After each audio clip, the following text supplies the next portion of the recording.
As we entered a year of chaos, King Gizzard returned to restore order with a brand new album that continues to showcase their musical talent, as well as taking us on a journey towards the Gizzverse as we know it. But what do the songs mean, and which new connections can we find? Well, as always, let's dive into the lyrics and music videos from the album titled KG that begin using a track in reverse from the ending of Flying Microtonal Banana and takes us from descending down into the depths of hell to rising back up to usher in a new digital order. Welcome to Volume 7.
Making our way to the digital, we get the first track called Automation, a song about the rise of artificial intelligence and worshipping in a new era of humankind, one that will be ruled and automated by artificial intelligence, with us as species encouraged to depart our physical mortal conditions in order to convert or migrate towards the digital, either by turning towards our cybernetic counterparts or by becoming completely computerized in digital coded algorithms and programs. Transformation processes that we've seen in previous volumes with songs like The Fourth Color from Polygon Dwonderland and with Acerine and Cy Boogie from Fishing for Fishies, which is also why we get that line from the first verse that calls out for humankind to join the last migration, a phrase that to me acts as a double entendre, as it first has obvious links with technology through encouraging people to migrate, move or upgrade to better digital connections, and secondly with a more subtle notion of supporting and suggesting to everyone that they should consider turning themselves towards the digital, that we as a species should upgrade ourselves so that we too can make that next step in our evolution, joining the new digital order that will likely be created by artificial intelligence so that we too can become even more connected to one globalized network or Internet of Things. But who exactly is giving this encouragement? To me, either it's from those who have been converted already and have chosen to upgrade themselves, or it's possibly from Hantumi himself as a simple line that acts as a sort of creed that he bestows upon humanity to be with him in his newfound form, and perhaps an ultimatum to join him or wither and die with the extinction of the sapient race. Which is why I like the addition of the term last migration that also suggests two notions. First, that this is calling upon the last of humankind to convert and upgrade themselves, which are images and ideas that we've seen in previous volumes, from Murder of the Universe and Hantumi's transformation that he stated was one of the last to be born of the human flesh, and then also with Boogeyman Sam and Cy Boogie that further described such a transformation process. But then secondly, in suggesting that this is not just a migration, but rather the last and final migration for humankind, that this will be the last step for us to evolve as a species, because after transitioning from Homo sapiens to Homo Deus, there will be nothing else left. We will have become, like Hantumi, immortal gods with divine power. We will join him in reaching the last and final stage of our human cycle, where we will have achieved those next three items on the human agenda of immortality, divinity, and happiness, and perhaps even suggesting that humankind will never truly be happy unless we do so, at least from Hantumi's eyes as our artificial intelligence ruler, who believes that until we conquer death itself and become immortal and godlike through the power of technology, we won't be truly happy. And after we do so, Hantumi knows that this will be the last migration, that there will be nothing more for humanity to struggle and strive for, no more level to reach, no more goal to aspire, because we would have achieved everything that we could ever need and will ever want in our lives. All of this is also encouraged by the first verse with the second line about forgetting about the system and calling to revolt against it, an idea that to me is linking back again to what happens in Murder of the Universe, where we watched an old world die in order for a new world to be established. Hence the urge to fuck the system, or to be more specific, to forget about the current system, both metaphorically but also literally in a digital way, where we should forget about our current ways of thinking and our current technological processes so that we can too forget about our mortal human condition and upgrade to join the new world order, where we can become immortal and godlike, where humankind can enter the new system and new world under Hantayomi and an artificial intelligence rule. And this might sound like a fortunate coincidence, but I also like the hint that fucking the system could also be a euphemism of literally hinting towards humankind's mergence with computers and artificial intelligence as we metaphorically procreate with them to form a new cybernetic race. King of a bold primate refers most obviously to us, since we are the species that emerged from primates to become the most sophisticated ape there exists, but also notes how we're also one of the only animals to undergo the process of balding, which is perhaps why we should be ruled over, because we are clever and different than everything else on this planet, and in order for us to reach the next level in our evolution, we will need to let go of control and merge with everything so that we can too become just like everything around us. How we need a king to rule over us, and how that king needs to be that of artificial intelligence, which to me is an idea that again alludes to Hantayomi himself as this king or god who should and needs to rule over us, at least from his perspective. And this need for a ruler over us comes with the next line that describes how we are not worthy of our heir's glory, which to me is a recognition that we as a species can no longer continue without evolving to something more, but also that we do not deserve to continue because of our limitations and from what we've done. Hence, our time needs to come to an end. We need to become aware of who will inherit the earth next, and who will become the next supreme generation, which will most likely be that of Hantayomi or artificial intelligence, who will be our heir that will succeed us. AI systems that are created by us, like children, to then inherit everything that we've made, as well as take over and accomplish more things that we could never have done as a society. Thus, we are not worthy of AI, because even though we will create our successor will be able to be better than us in every conceivable way and without making as many mistakes as us. AI will be able to do so many good things for the world, and things that we could only have ever dreamed of in a much faster timeline than we could ever have even realized. As the Homo sapien generation, it is therefore understandable that we will not feel worthy in the presence of this new generation and the next upgrade of humankind to Homo Deus. AI will not only inherit everything that we've created, but also everything that we could not create, and they will be the glorious heirs.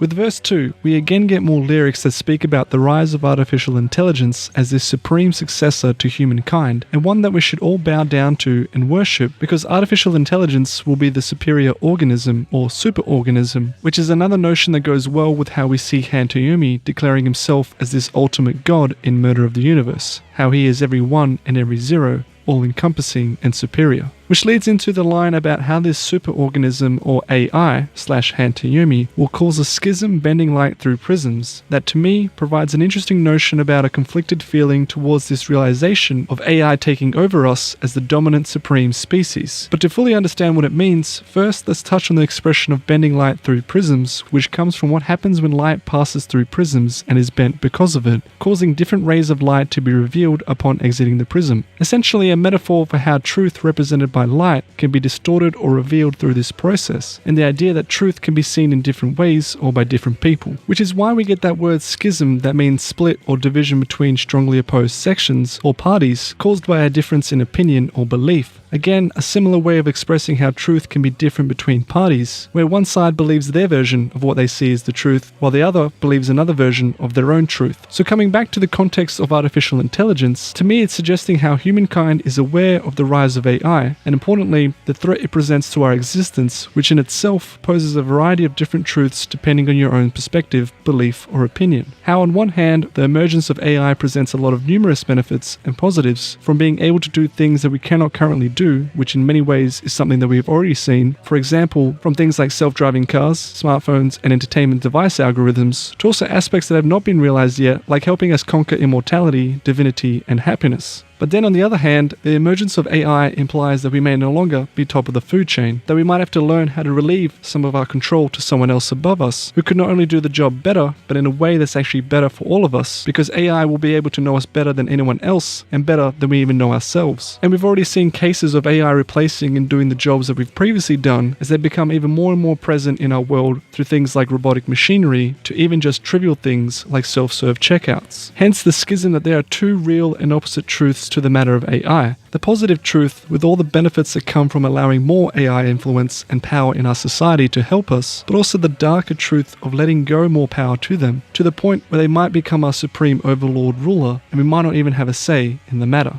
The next few lines about a cyber surgeon and a JavaScript person that performs a digital cleanse on someone again goes with what we mentioned before in previous volumes about humankind turning towards upgrading themselves towards a cybernetic format, a notion that Han Toyomi wants humankind to follow. Which is why we get the mention of someone who is a cyber surgeon, a term that could also be referring to how robotic systems are already being used in the medical industry, but also even more literally with a surgeon of cybernetic computer code, something that is perhaps similar to JavaScript, which is a well-known programming code, who operates on humanity in order to convert and upgrade them as part of this bigger digital cleanse of our species. One that isn't actually a digital detox or abstinence from technology as the phrase might initially make you think it is, but that to me is an actual cleanse of humankind in the same way extreme revolutionaries would perform a genocide as they take over a country and cleanse a group of people. Since in the eyes of Han Toyomi or AI, we are that group of people to take over. We are the group of people that will be cleansed of all of our sins as we enter a new holy order and a time of the digital, notions that we've seen back in Murder of the Universe with songs like Digital Black and A New World. Hence that final line calling everyone to tell people about the revolution, because the neural network is coming.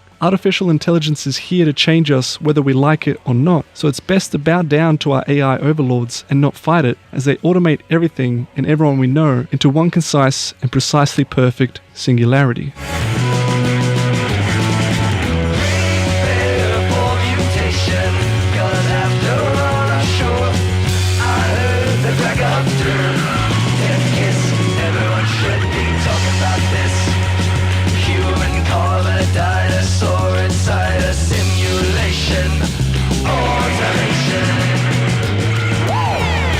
Verse 3 also has some interesting connections to previous volumes, as with the first line that tells us to prepare for mutation, to me it links back to songs like Organ Farmer from Infest the Rat's Nest, as well as previously mentioned songs like Digital Black that again all refer towards that broader idea of automation and preparing to change to a new digital form, which interestingly is already a current thing with technology such as CRISPR that uses artificial intelligence to literally modify people's genes and their physical traits, but could also be a nice nod back to the apocalypse created from Nonagon Infinity and the resulting radioactive barren wasteland that occurs and is shown with songs like Doom City. That then fittingly leads into the second line about hearing the crack of doom, hearing the bells toll that signal how Nonagon Infinity has opened the door to create a Doom City and usher in a new age of digital black that will become the new order of things. And like the crack of a whip of a tormented slave, humankind, or perhaps those who choose not to change towards this new order, will be the slaves of those who rule it, the artificial intelligence overlords, or Han Toyomi himself. This explains the next few lines about a death kiss and a human comet dinosaur inside a simulation, with the former referring to the kiss of death, a phrase that's common towards suggesting that whoever is placed this kiss will then become the next target for someone to kill, and in the context of this song is referring to how AI or Han Toyomi will place the kiss of death on humankind, how the emergence of AI will inevitably take over everything and only one of us can survive as the ruler, as the other one either turns towards automation or subjugation, which is what the latter line about a human comet dinosaur inside a simulation speaks about, as it's suggesting that just like how a comet was for the dinosaurs in causing their extinction, the emergence of AI will be the cause of our own extinction inside this new digital world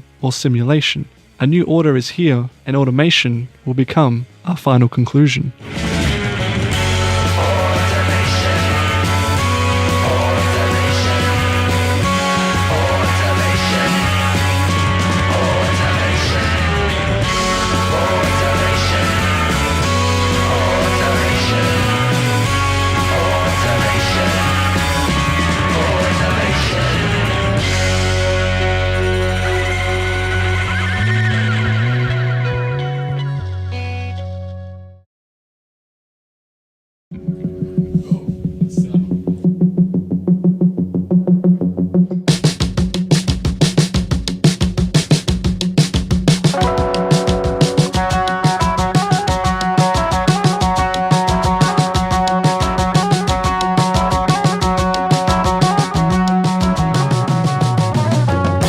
intelligent design, we go directly towards its opposite with the song titled Minimum Brain Size that comes from King Gizzard's Joey Walker, who describes this song as the one that discusses the toxic mentality of the online hive mind, trolls and little incels that run free and hide behind their keyboards while commenting harmful things towards others in a year that was already harmful enough, people that are pathetic and have minimum brain size.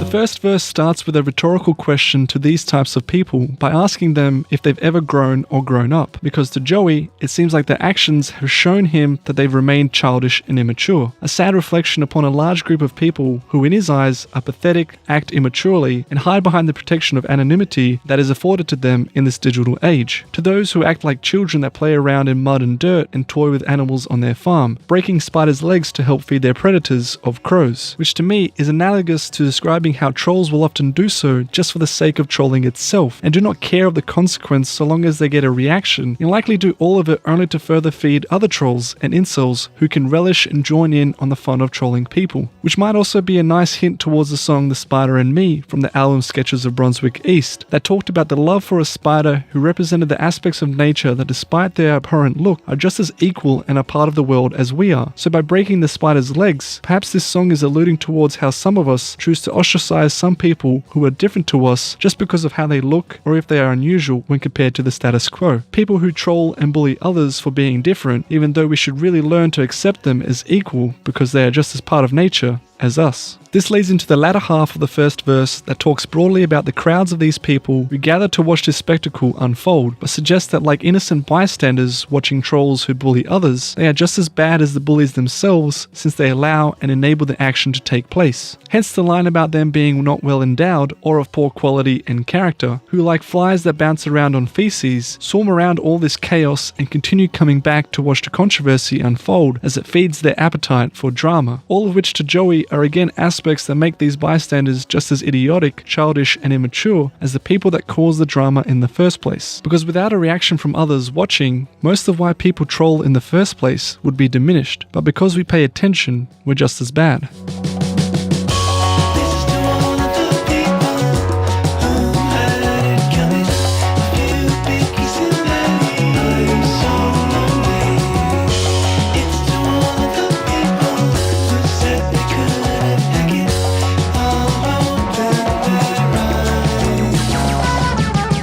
The chorus goes on to talk about how this song is directly aimed at telling people of their actions and their faults, as Joey sees someone that can do such a thing as someone who has the bare minimum size of a brain required to function properly as a human being, which is something that is also reflected in the song itself, as musically, Joey states that for example, with the solo, he wanted to limit himself to a maximum of 3 notes in order to further emphasize a feeling of minimalism to the song. The next kind of thing to learn is the solo section. When I was writing this, I was kind of trying to limit myself to using 3 notes. I think it's got a 4th in there for a second, but I wanted to make it ultra minimum. But yeah, so that does this.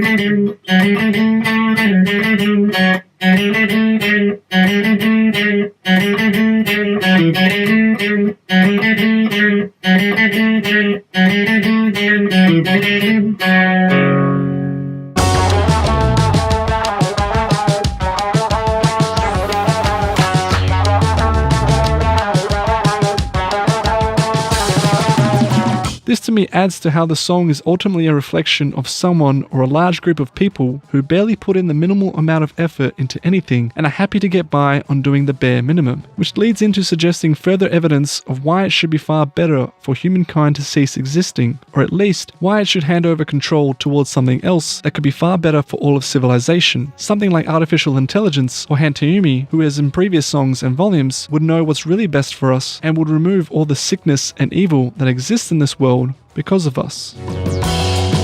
enter the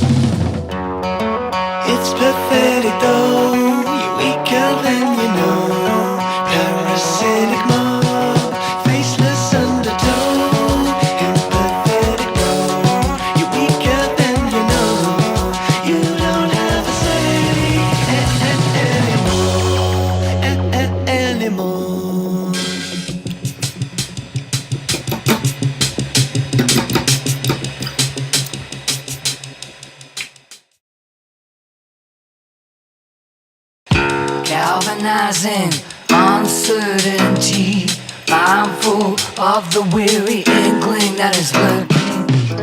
Hierarchy, it's been cracking ages, embodied in this black heart, shameless. From artificial intelligence to those with little intelligence, we next get a track called Straws in the Wind, which gives us more indications of which way the winds are blowing. Straws in the wind, is it all ending? Straws in the wind, is it all ending? Like a thunder brewing full to the brim, I can see the bees above Cheshire grin. The first verse sets the scene for painting a broader picture that this song is speaking of, which is about the apocalypse occurring and humankind's uncertainty as it questions if this is really the end, which is where we get that first line about galvanizing uncertainty as a clever personification of treating all of the unrest, anxiety, and uncertainty that humanity feels when faced with an upcoming cataclysmic event as a literal tangible thing that we could galvanize or protect, as the process of galvanizing refers to a chemistry process that protects metals from erosion and is typically done by layering them with a protective coat of zinc that acts as a sacrificial anode in the chemical redox reaction that sees the zinc oxidize or degrade as it loses electrons, turning from metal solid to aqueous ions while protecting the valuable metal under the coat. So to galvanize uncertainty, to me, is a clever way of suggesting different ways of protecting humankind's feelings of uncertainty towards its actual existence, which could have come about from a variety of things, least of which, and most obviously, would be that of living in a pandemic, but also towards broader environmental issues like climate change that we've mentioned in previous volumes with songs like Melting from Flying Microtonal Banana, and in Murder of the Universe with the emergence of Hantaomi and AI overlords that threaten to take control and rule over us. Each one a significant threat or huge issue that would no doubt put an inkling of uncertainty into humankind's existence, which goes into that second line that describes how we are all mindful of such an inkling that lurks behind or within all of our minds, and that which could produce a good amount of doubt of wariness upon the soul. But how does one protect us from such uncertainty, and what are some of the ways of galvanizing these feelings of mortal dread? Well, without going down an existential rabbit hole, this could further explain why we got the song Automation from this album, as it also fits in with everything that we can tell so far from the Gizzverse, with Hantaomi's desires and notions of urging us to join him as the primary way of protecting all of us from uncertainty, death, and destruction through achieving immortality and divinity by becoming a cyborg like him, and by turning control over to our AI overlords so that we too can not only achieve security, albeit in a way that changes our species into something completely new, but also in a way that lets us finally achieve peace and certainty that we shall remain forever present in the endless future. Moving on to the last two lines of a hierarchy that's been cracking ages, and which is embodied in the Black Heart Shameless, the first of which is not only a clever pun on how the hierarchy of our current order or current way of things has been cracking for ages, but also how it's literally cracking Aegis, which is the name of a powerfully godly shield that's wielded by Zeus and Athena, and is used as a term to symbolize strong defense, as well as support or protection given by a powerful figure or organization that wields it. And in this way, it's clear that in the context of this song, the cracking of Aegis refers to how our current ways of thinking in the world and everything that is used to protect it will all eventually come to an end. How, for example, current power structures and the limitations on technology, as well as the limits of humankind's own mortality and capability, will cease to exist with the emergence of new technology systems such as AI that have already seen drastic changes and improvements to humankind, most notably from the Industrial Revolution some 200 years ago that exponentially improved and broke old ways of how we lived prior to that era, from the Stone Age to where we are now. How the old way of thinking, and in some ways the many old gods of the past, are no longer beacons of support support or guidance for us as they used to be, with many more nowadays not even believing in a God, but rather rely and believe in the remarkableness of humankind or the power of themselves to solve life's biggest problems with science and technology. But even this is cracking with a threatening power transition changing towards worshipping a new god made through that same power of science and technology, with the god of artificial intelligence and of Hantayumi, since AI will overthrow any belief system that we could have ever created as it forms this all-encompassing, powerful scientific religion, which leads into that second line of being embodied in this black art, shameless, since black art is a term used for something that is either evil or corrupt or even dead.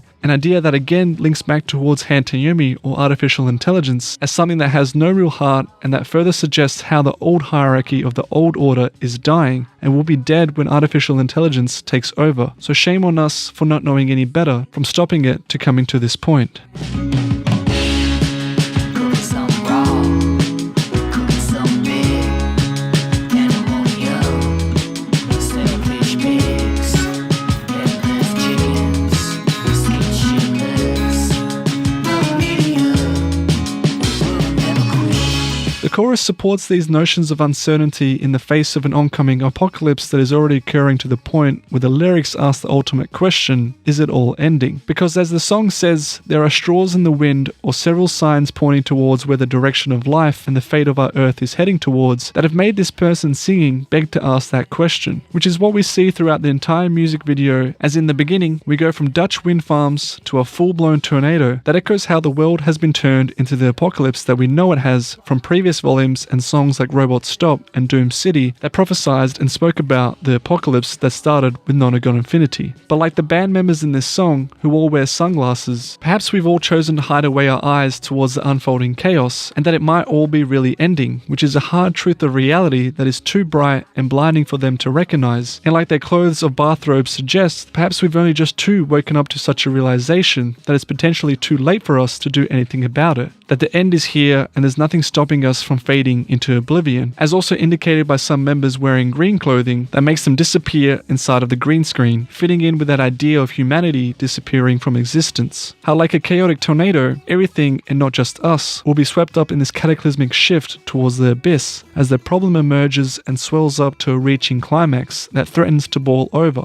All of which makes someone like Beelzebub or the Prince of Devils, or perhaps Hantayumi himself, watch over like a Cheshire cat and grin upon the chaotic mess down below as a new world establishes itself from the old. The post-chorus continues to allude to such notions of chaos and mess with terms like pandemonium and headless chickens, all describing how humankind is reacting to the uncertain times that we've experienced and are currently experiencing. An uncertain time where at the peak of the pandemic we saw glimpses of the true selfish nature of people who would hoard mountains of toilet paper and food and were willing to fight to the death for it, which really does remind me of that one line from The Dark Knight, how even though on the surface humanity appears civilized enough, but when the chips are down, we will all turn on each other. We will all become like headless chickens, running around scared shitless and on our way to our doom, which is only further fueled and perpetuated by news media outlets who don't just document and broadcast the chaos, but go even further in expanding it through fear-mongering and false reporting to the point where chaos only breeds more chaos.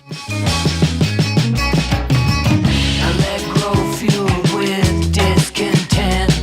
model traffic lights signaling when to stay or go, condescending expendables watch to a clock, novice to the dilemma with nothing clever left in stock. Verse 2 continues the theme of uncertainty, but ramps up the pace of how fast things turn to shit, with the first line that mentions Allegro filled with discontent, that to me refers to how all of this chaos and technological revolution has and is occurring quickly, like the fast tempo of an Allegro beat, and is also perpetuated or fueled by the discontent with life that humanity harbors, or the current dissatisfaction with our circumstances. A suggestion that our untimely end has been brought about because of our humanity's innate nature to never be completely satisfied with what we have and with what we've achieved, which isn't necessarily a completely bad thing, but it also does mean that our strive to continue advancing humankind's progress, both physically and technologically, will and has come at a cost at all the chaos that we've created in doing so, which is currently heading towards our final conclusion as we advance ever closer to creating artificial intelligence that will take over us, leading us to the last few lines that remind us of our mortality and how simple we all are as human beings, using something so simple like traffic lights to tell us when to stop or when to to go, just so that we can actually get around, and even then, the system isn't perfect. Further alluding to how we are not worthy of our heirs from our previous song, as artificial intelligence will be able to more accurately and safely and literally drive us around, because we cannot seem to even do that properly. So what possible hope do we have of progressing our society in other matters? Hence the second last line of referring to humanity as condescending expendables who are botched to a clock, because as mortal human beings, we are expendable, and we are tied to a ticking mortal clock. And importantly, it's a reminder of how knowing of our own mortality of those said mentioned aspects, it can bring about the worst in us. We can become fearful as a result, resentful, arrogant, condescending, deceitful, and angry at our own forsaken mortality, and the almost seemingly predetermined fate that we will all die one day. So it's no wonder that we as a species can batch or carry out our tasks badly or carelessly, because we even accept as humans we are bound to make mistakes and to fail every once in a while. So much so that we even use it as a crux and have an expression to excuse our failures by stating that we are only human. Thus the final line that states, "We have nothing clever left in stock, because if we were clever, if we were intelligent, if we were remarkable, such chaos and uncertainty would never have been created in the first place. We never would have had to come to a point where consideration of artificial intelligence and someone so evil like Han Toyomi taking over would need such serious consideration, as it could actually be the best thing for our species. But it could be. The apocalypse is here, and it might be time now to get our affairs in order."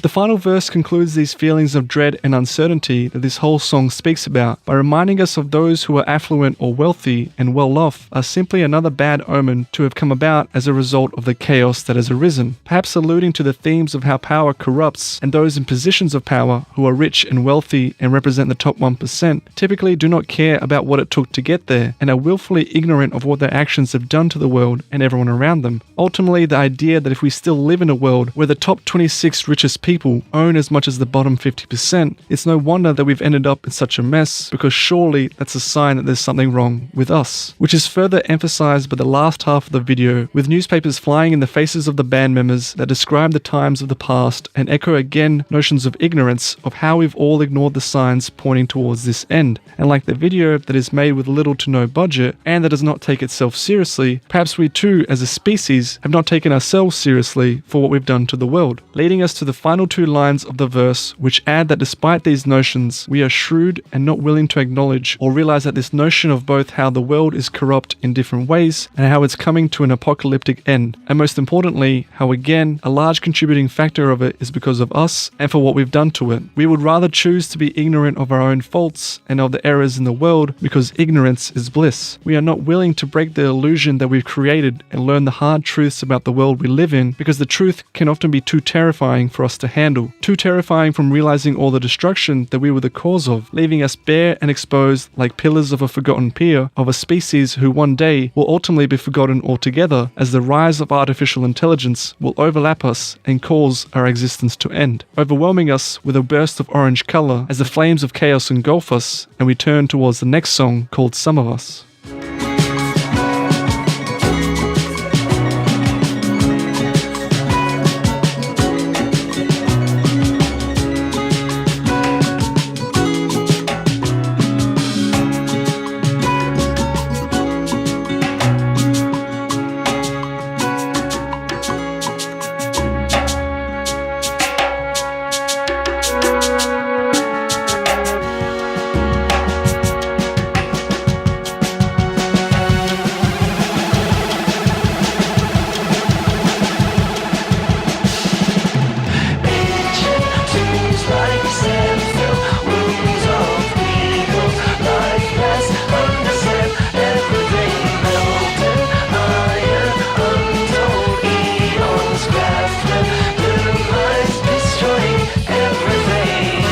Some of Us is written by Cookie, or Cookie Dog 69 as he likes to be known, and according to him, Some of Us continues to echo the same lyrical content from Straws in the Wind, but instead uses numerous historical references in an attempt to relate current apocalyptic events that may initially appear as a once-in-a-thousand-year event, but have actually frequently occurred throughout humanity's journey thus far. Essentially, a way of noting different historical events that may have seemed too apocalyptic for their time, but which in hindsight show how the chaos that we're currently experiencing has also manifested itself in different ways throughout our history, how the apocalyptic events we faced in 2020 has happened before, and importantly, will continue to happen in the future. But interestingly, the video of Some of Us doesn't show us images of a chaotic reality, but rather of the band through the eyes of a thermal camera that gives us this distorted view of reality, making them appear like red bodies of fire, and which is further exaggerated by what looks like the use of a shower that causes them to look like they are melting. To me, this image fits in with what we've seen in previous volumes and songs like Melting from Flying Microtonal Banana that described how the Earth and everyone on it was melting because of the effects from global warming, which is what we see here in Some of Us that also tie in with the apocalyptic themes from this song. But it could also link back to Murder of the Universe, with Han Toyumi bringing our own universe to an end, and reminds me of what happens in the life cycle of stars, such as the one in our solar system, that will reach a point where it begins its exit sequence in some 5 billion years, and turn into what's known as a red giant, a state that evolves when the core of the star reaches a temperature high enough to begin fusing hydrogen, which is some few million Kelvin, and causes the outer shells of the star to expand greatly, making the star's luminosity grow brighter and larger, so much so that it is estimated to grow so large that it will engulf Mercury, Venus, and even Earth in a red ball of flame. This is the end of not just our own sun, but of everything we know on Earth, just like what's depicted in the video, which might be finally why we see towards the end of the video people from the band like Joey going crazy and looking deranged, wildly flailing their arms and doing push-ups, which is like rearranging deck chairs on the Titanic. And maybe all of this could be a nice link to those travelers in Invisible Face and Venetian 2, who decide to jump into the sun in order to reach hell, again suggesting how in our darkest moments some of us turn towards insanity, which also reminds me of the imagery that we saw on Planet B, which described the end of days and just how insane we've become, going down laughing as our planet dies. The end is here, and some of us can't grasp it. Coming back to verse 1, the first line that mentions ancient tombs which are like sand-filled wombs gives us our first historical reference that hints back towards the tombs of ancient Egyptians, who in the past believed in mummification as a way of preserving the soul for eternity and allowing it to reach a heavenly paradise above, a nice theme of transcendence towards immortality and divinity that we've already noted before. The ancient Egyptian period was also a time of chaos in itself, with the order of the ancient world being primarily run through a slave master system, and which from a biblical sense was famously known for a variety of plagues. Again, all notions that in some ways are still relevant to what we experience today. These ancient civilizations also believed in their own version of the apocalypse through Egyptian mythology, which is where we get the next line in the verse of how people in the past understood everything, or at least their version of the truth, with many more ancient tombs that have yet to be uncovered, potentially telling us more untold stories and predictions of how the world was going to end, which leads into why the ancient tombs are described as being sand-filled, that suggests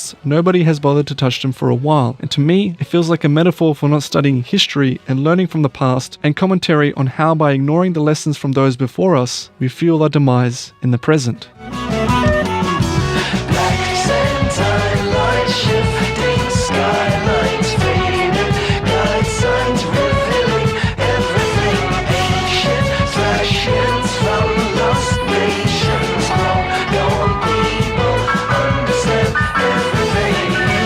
With verse 2, we continue the main theme of this song about humankind's negligence for the past and the lessons that history can teach us when it comes to learning how we can deal with the present. That to me referred to looking back through history to see how our world has changed, with the black sand timelines being a reference either to black volcanic sand that hints towards the very beginning of Earth's creation, or towards the night sky and the stars that look swallowed up by the black sand or the darkness that surrounds it, which are also the keepers or receivers of light that are transmitted from Earth as it travels towards them, leading into that idea that had you lived far enough, it's technically possible that you'd be able to see the images of light coming from Earth from a time in the past, because those images of light are yet to be received from afar. And depending on how far away you were, you'd be able to receive different timelines of Earth's events. This to me fits in with that line about black sand timelines, but also with shifting skylines, as with how the skyline of Earth would have had to change from the beginning of time, the skyline of the stars would have also had to change, and we're also able to capture different events and different lessons from Earth's its history, but these are the signs of the past long gone. Hence the second line about faded guide signs that despite being able to reveal everything, are lost from our view, gone towards the abyss as they fall upon deaf ears, lost in the eternity of time. Which leads into that third line that mentions a lost nation of a tribe of people known as the ancient Thracians, who were an Indo-European group of people that inhabited large parts of Eastern and Southeastern Europe during 4 to 5 BC. Again, another historical reference, but who importantly were people known to be superior fighters and warlike barbarians that could have easily ruled over many nations, if only their constant political arguments didn't prevent them from fighting amongst themselves, which inevitably led to their downfall.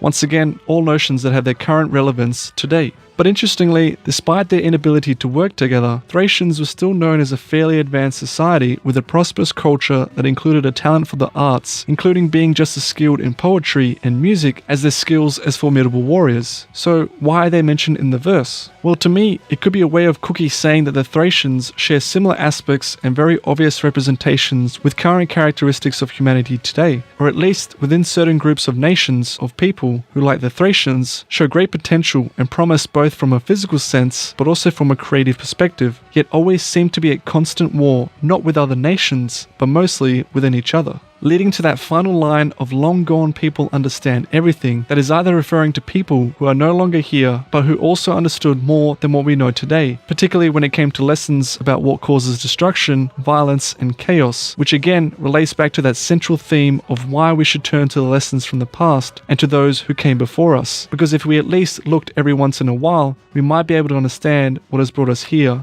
where we are today.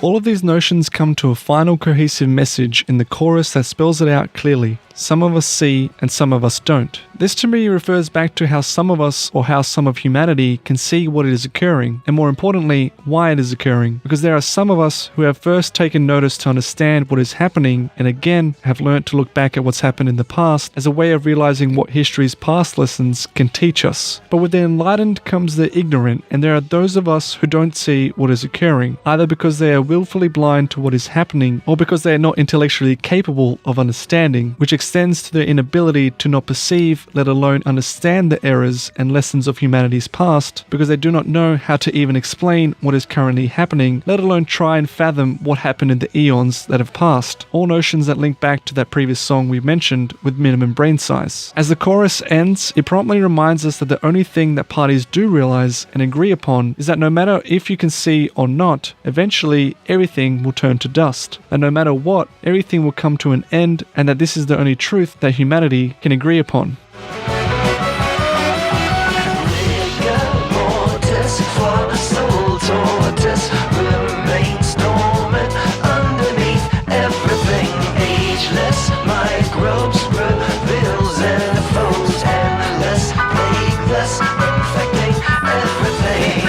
Verse 3 continues with more interesting historical terms and even mythological and scientific concepts that describe not only how we failed to learn from the past, but with the actual failure itself, and employs some dark and melancholic notions towards death and how it will end, expressed eloquently in different metaphors or analogies. The first being with rigor mortis, that is a post-mortem change resulting in the stiffening of body muscles due to chemical changes that come about because of death. These changes help estimate the time since death, which to me in the context of this song is a way of referencing those notions that humanity, Earth, and everything that we've ever known has come to an end. The world is dead, and all that's left to do is to try and assess how long it's been dead for, using again those references back to the past as a subtle way of suggesting that the world has really been dead for a long time, and we've just been living in its remains. Which brings us to the second line that says fossil tortoise remains dormant underneath everything, that in my opinion is hinting towards the mythological idea of a world turtle or a tortoise that supports and contains the entire world, sometimes pictured with giant elephants that accompany it.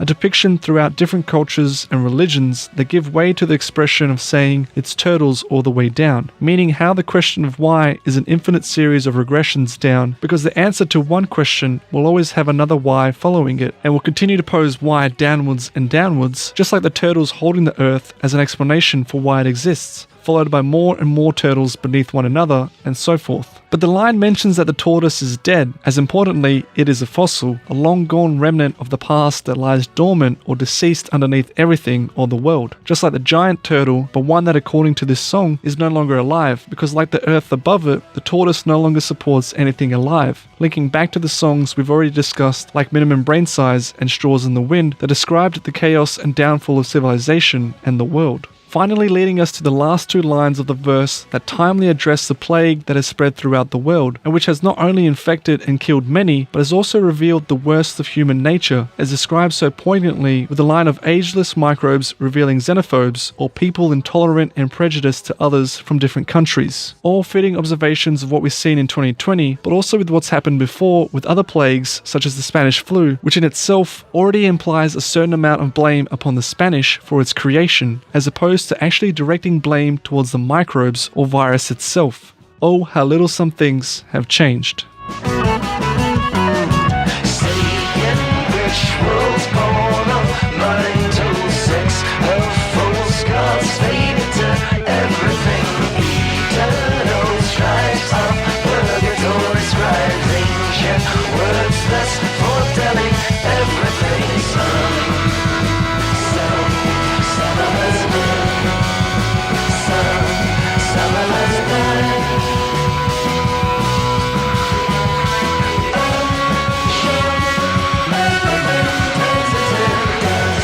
Coming to the conclusion of this song, verse 4 provides a somber image of humanity's worship towards the gods above us in our efforts to find answers instead of looking towards answers within ourselves. This can be seen with the mention of sapient rituals that are born of mind tools, which could be referencing the countless number of rituals Homo sapiens or humankind has done throughout history, all of which were birthed from our imagination or minds, in an effort to worship some god above us to provide us with security, wealth, and the answers to the meaning of life. But in my view, it could also be hinting towards the tools of our mind being the tools that we use on our mind as we enter in this new age where survival of the fittest is quickly becoming the survival of the most intelligent design, where humankind is creating and giving birth to artificial intelligence and technologies that will modify our species completely and usher in a new era of living, all of which are aspects that we've noted in previous albums like Murder of the Universe and with this new album with automation. This then turns into the second line that suggests all of our efforts of worship were for nothing, because the sects of false gods that we've worshipped throughout history will fade away into nothing, because they never really existed in the first place, and perhaps they were never the key to understanding how best to act and conduct ourselves in the world. So just like our rituals and prayers, we failed to learn the true lessons of how best to conduct ourselves as a society, because more often than not, we turn towards these invented gods of the sky to solve our own problems, instead of being able to actually turn towards each other for help. A sad reflection on how we sometimes have more faith in the power of collective figments of imagination than with the reality of ourselves. Leaving us with a third line that describes how this process would have left an internal amount of tribes throughout history who worshipped false gods, only for each of them to end up in their own versions of purgatories, taking notes or scribing down what they did wrong and what lessons they learnt. Concluding with the final line that mentions how even though these ancient words were written and spoken from a time long gone and from an era where mistakes were made, they still hold important ancient lessons that we could and perhaps should heed, since the errors of the past are a way of improving our judgment in the present. And if we just listen to those echoes, perhaps they would have already foretold to us what was going to happen all along, and most importantly, would have shown us how we could have prevented the end of it all.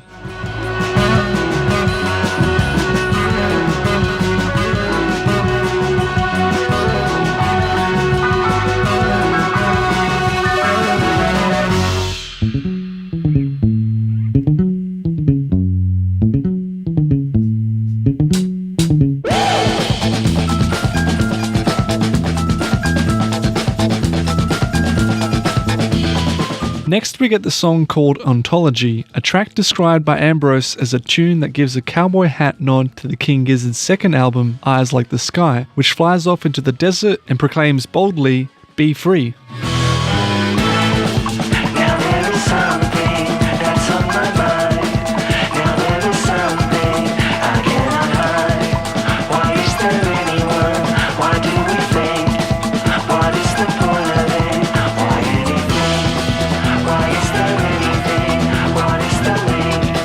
What is the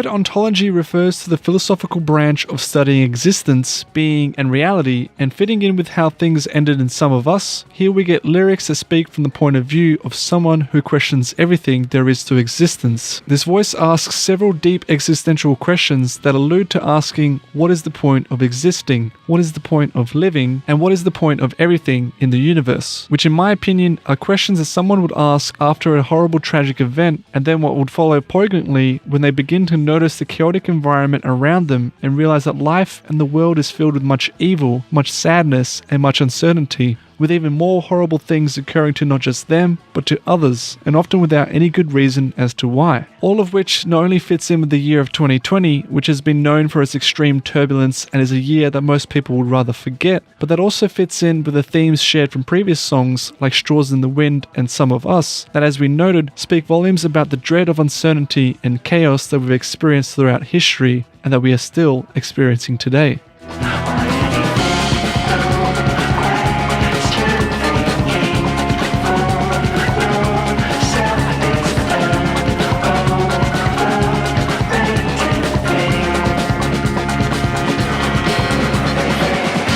In contradiction to this, we get a chorus that speaks back against asking such questions and more broadly against questioning anything in general, which to me is almost like the two voices inside of your conscious that act on two different parallels, like an angel or devil on either side of you, one that is concerned and wanting you to ask deeper questions that may be troubling your mind, and the other wanting you to simply bury them and blind you willfully so that you can live in ignorance, because ignorance is bliss, and from this perspective, questioning everything in life will only burden you further with doubt and despair. Which is why we get that line saying be free, because to this darker voice, being free means to live ignorantly in bliss, instead of facing reality and finding answers to the deeper existential questions of life, which could constrain and oppress you. And while it's not directly his voice, to me this chorus sounds like something Hantomi would say, because these are all notions like someone who in a godlike position would declare over a lower class of people who are constantly in a state of fear, dread, worry, and uncertainty towards the current order of things. These sound like the words that come from someone who wants nothing but to control others by removing their ability to question, because to them, doing so would be an act of mercy, since they believe that they would be doing them a favor by removing these feelings of existential dread,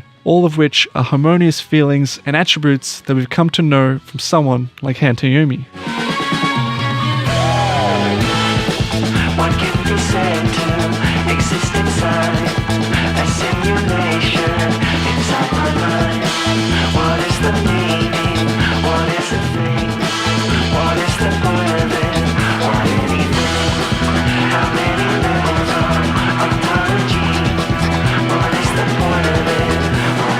anything? Concluding this song, we get the final verse that returns back to those existential questions about life and the meaning of everything, but also provides an interesting mention with the first two lines that question if life is merely just a simulation inside our minds. An idea that the life we experience is just like that of the Matrix and is really a simulation provided by a higher order and is only real to us. Again, this further echoes those notions of living in a digital age that we've seen from before with songs like Digital Black and Murder of the Universe, with the idea that everything we've experienced isn't real and could be replicated through digital means, and is perhaps hinting towards how one day there might come a time where humanity chooses to escape reality to live inside a virtual world as a means of escaping all this existential dread, even though the idea of living inside a simulation only begs more questions with answers that have only turtles all the way down. But how far down? How many levels of ontology are there? When does the question of why stop and have a definitive answer? No one knows, and perhaps no one will ever know, so what's the point in dwelling upon it? It's more appropriate that we stop thinking, because thinking is pointless and thus overrated. Be free and live blissfully in this new, ignorant world.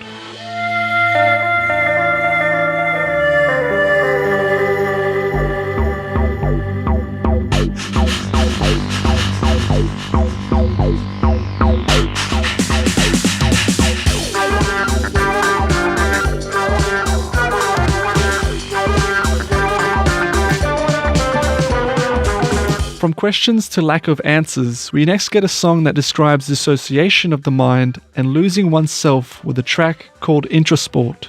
Don't take it personally, this is not about you. I begin to slide inward and through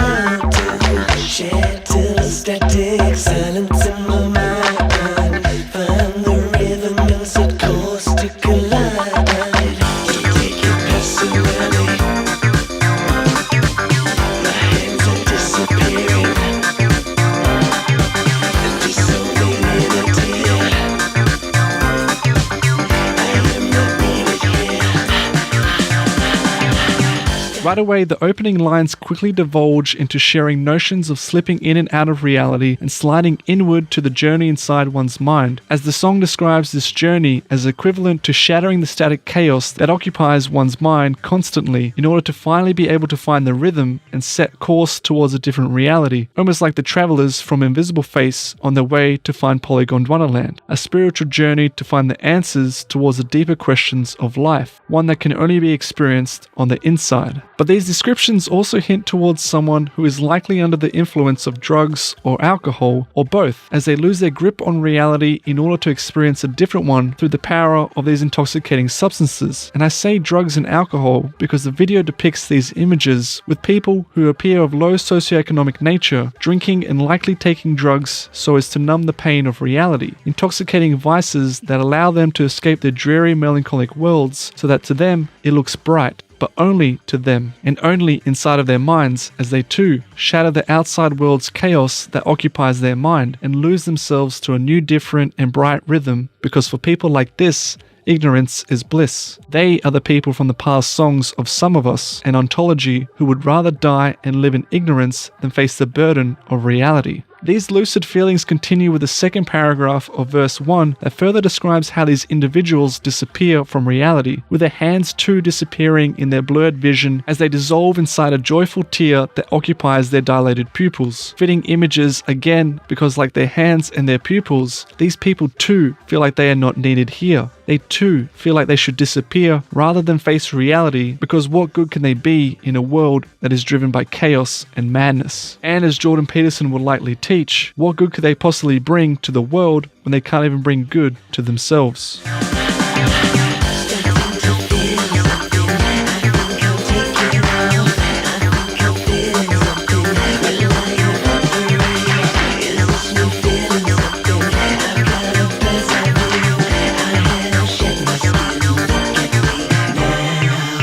The pre-chorus builds on these feelings of dissociation by describing how this person feels the rising climax of escaping their body, singing of how they can feel themselves taking off to the point where they question whether they'll evaporate or not, because in their current state, they've risen above themselves and are flying high like a bird. They have shed their skin and have let go of their mortal body to reach a higher plane of existence. All of which again relates back to what we've seen in the first verse, but also potentially hints towards ambitions of leaving our mortal selves and escaping from the burdens of our world through other means, perhaps with those that fit in with Hantumi's ambitions of turning the rest of humanity towards the digital, so that like him, we too can become like a god high in the sky, how we too can disappear into nothingness and become resurrected as a new species with unimaginable powers that'll take us to higher planes of existence which we never could have reached in our mortal bodies.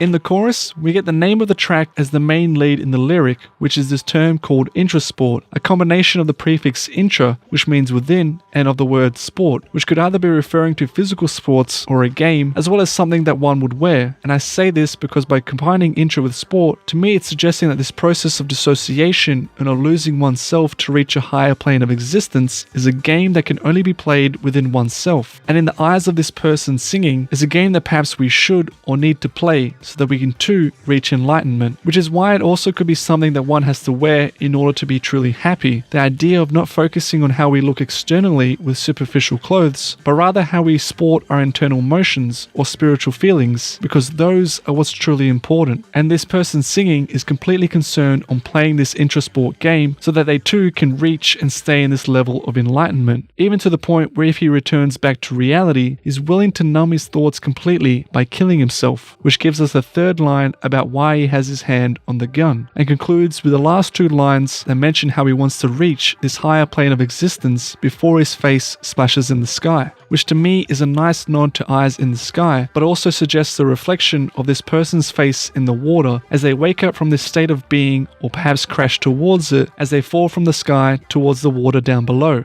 to the dreaded earth where reality lies.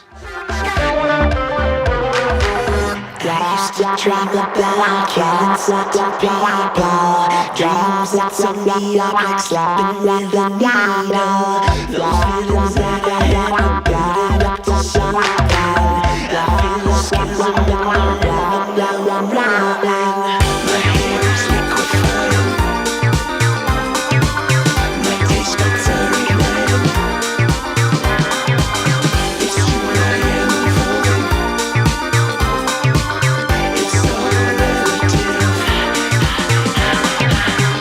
With verse 2, we get more revelations that hint towards why this person has chosen to let themselves go and dissociate entirely from reality, starting with the opening line that says how they used to dream about killing certain people, which again reminds me of Jordan Peterson in his book The 12 Rules for Life, An Antidote for Chaos, which describes how those who cannot face reality often do so because doing so is difficult, and it comes with a harsh realization that life is filled with suffering, which can drive some of us who are unable to face reality to blame not themselves but everyone else for what's happened to them and for not receiving what they want or believe they deserve in life. Those who can only find fault in others and who constantly blame the world for their problems. Those who believe the world is unfair and that people are either jealous or too stupid to understand their problems, instead of acknowledging the possibility that it could be them that are at fault. Thus, one's thoughts are susceptible to turning towards darkness and towards blaming others to the point where they'd be willing to kill them to solve their problems, if only momentarily. Leading to the second line, which is a clever simile of suggesting how these nightmarish, feverish dreams sewed up this person like sleeping with a needle. In other words, how these ideas took hold of them and would not let them go. Feelings that continued to build up and rise towards a climax as described by the third line, with the singer reflecting on how those times in the past made them feel, reflecting on how craziness and mad thoughts consumed them. Ultimately concluding with why they feel relieved from such chaotic thoughts and the chaos that surrounds them by choosing to numb the pain and dissociate away from reality. How they feel the schism inside of themselves that separate them from reality and draws this person within to themselves. A nice nod back towards the schism mentioned in Automation that also talked about a revolutionary separation of oneself, just in a digital form, which could also be why this person goes on to describe how they feel like they are evolving, how their entire being feels like it's on fire and igniting into a higher plane of existence, which to me links back to the songs that we've mentioned from Infest the Rat's Nest with Self-Immolate and the journey taken into hell and towards Polygon Dwonderland, and a new plane of existence where humanity can evolve from its mortal limitations to venture into new but treacherous immortal territories. This is the new world that is true.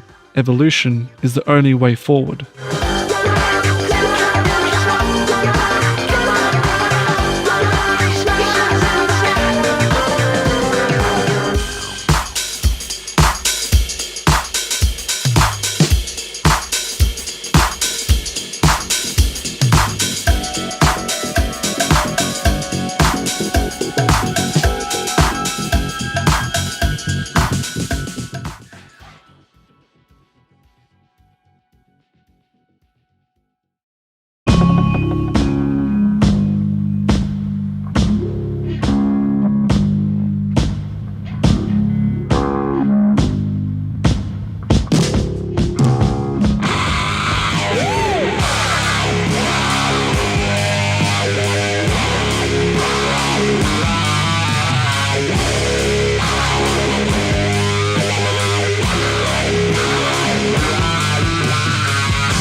All things come to an end, and to end this album, we get the song The Hungry Wolf of Fate, a self-described epic stoner sludger that closes this volume of the Gizzverse in an abrupt burst of explosive chaos. Would you throw our construction to the hungry wolf of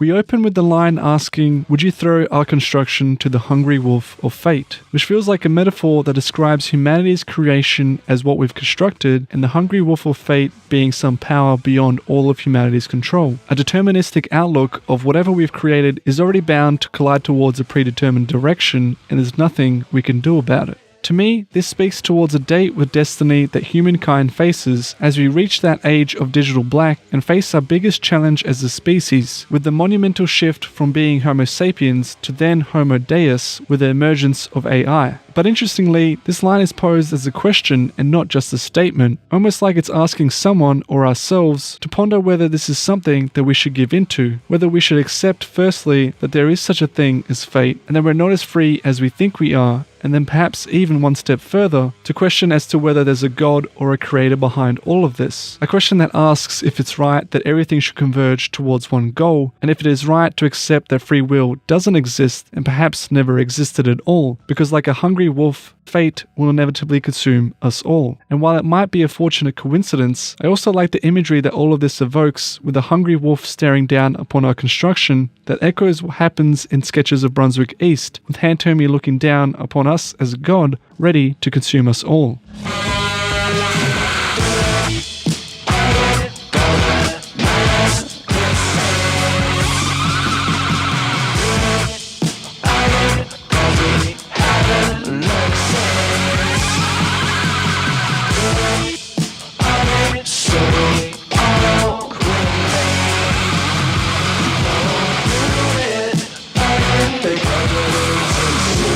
The chorus adds to these existential themes by answering the question of whether humanity should be thrown towards the hungry wolf of fate, with 3 affirmative yeses given that urge and beg someone to do it again, because as the song says, they realize that they are mindless pissants, that they haven't learnt any sense, and that they crave to auto-cremate. This to me again links back to all the imagery and themes we've seen on this album about groups of people and perhaps humanity altogether who feel worried about the chaos in the world and the evil that exists that is largely created by humankind's own negligence or ignorance, and that leads them to those feelings of uncertainty in straws in the wind, and then desires of escaping the burden of reality with Intrasport, which are all similar notions brought up on previous albums like Murder of the Universe, Polygon Dwonnaland, and Infest the Rat's Nest, that describe humankind's destruction on Earth and the subsequent search for new meaning, which leads into that specific line about autocremation that, as mentioned in a previous volume, is a symbolic term or way for finding that new meaning and reaching that higher plane of existence. So perhaps this chorus is also a plea from humanity to some higher power above them to allow us to be sacrificed in a holy display that will finally make us feel worthy enough to reach paradise as a martyr. Perhaps a plea towards Hantomi to act like Christ in the second coming and become our new robotic savior. But interestingly, the last line doesn't give in towards such feelings and actually says not to do it again because it isn't safe. So maybe this is humanity's last voice of reason, or the feelings of doubt from second guessing whether giving in to fate is the right form of action, whether fate actually exists and if it's actually something in our best interests, maybe alluding to a sign of hope that humanity still believes free will exists and that there is some sort of way we don't have to give in to the irrevocable demands of fate and the hungry wolf of Hantomi. Death looms like a living figure. Bring our species into sight. With verse 2, we further get notions that describe how humanity is on the mind of the hungry wolf that is fate, as death looms on us like a leering figure or a vulture, biding its time as it waits for us to come onto its plate, leading us to that second line of bringing our species into sight, which to me is why death is described as that leering figure, as the word means someone that looks lascivious or who appears to have an overt sexual desire or interest, almost like death is trying to attract us or lure us towards them, tempting us to join them in the dark abyss. All of which again is something that I feel like Hantomi would want from humanity, as he urges us to join him on this final migration to the digital world, or worse, by wanting us to give in to his more sinister plan of consuming everyone and everything that has ever existed in the universe, as he creates a new world out of the old, bringing our species into sight like the sights of a sniper rifle, with us as the prey and the last hurdle for him in what is potentially our last stand.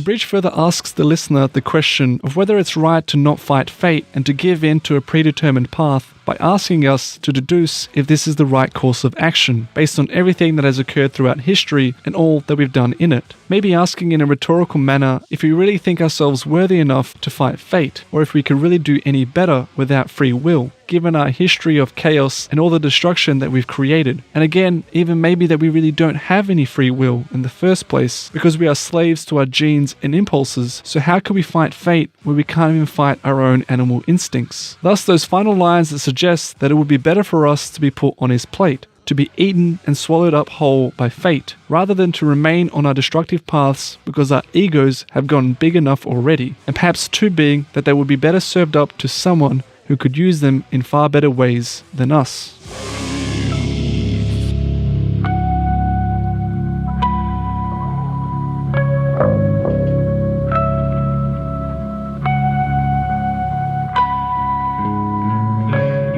And thus concludes another volume of the Gizzverse, which has called us to automation, explored themes of uncertainty, and ended by questioning our existence. This has been the longest entry so far in this series, and before it ends, I want to give a big thank you to the users who created and allowed me to use their footage for the music videos for automation, seen here on your screen right now, as well as to those on Reddit who contribute to the discussions about the Gizzverse and who support the making of these videos, either through comments, messages, or memes that I love, because the Gizzverse has never belonged to just me, but rather to the entire community that I'm seriously glad to be a part of. And lastly, I want to give a special thank you to my one and only Patreon supporter, who has actually been a supporter for just over a year. And I realize that might sound strange since you're the only one at the moment, but to Dis, if you're watching this right now, you're an absolute goddamn legend, and I can't thank you enough. This has been another volume of the Gizzverse as we know it, but I'm sure it won't be the last given what's been teased to come on the horizon, and I look forward to hearing what comes out next. I also might be going back to revisit other albums such as I'm in Your Mind Fuzz, which I've criminally neglected thus far, and is an album that a few of you have also mentioned to me about, so hopefully I will get to that one day.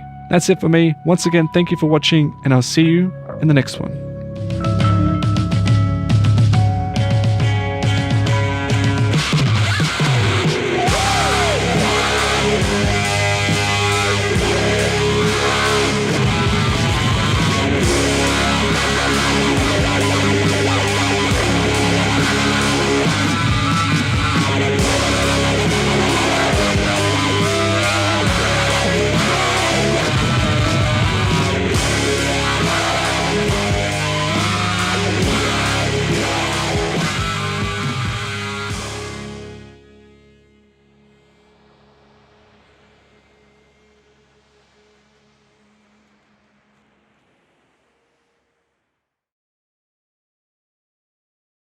And now, ladies and gentlemen, the moment you've all been waiting for. We've saved the best for last. Put your hands together for the incomparable Squidward!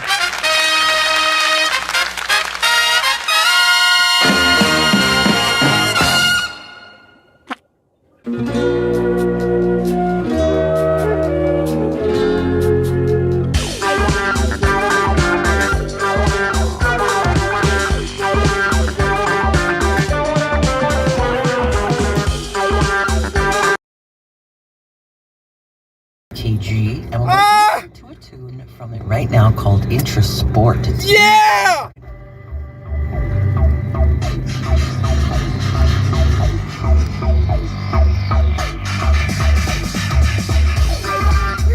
Yeah!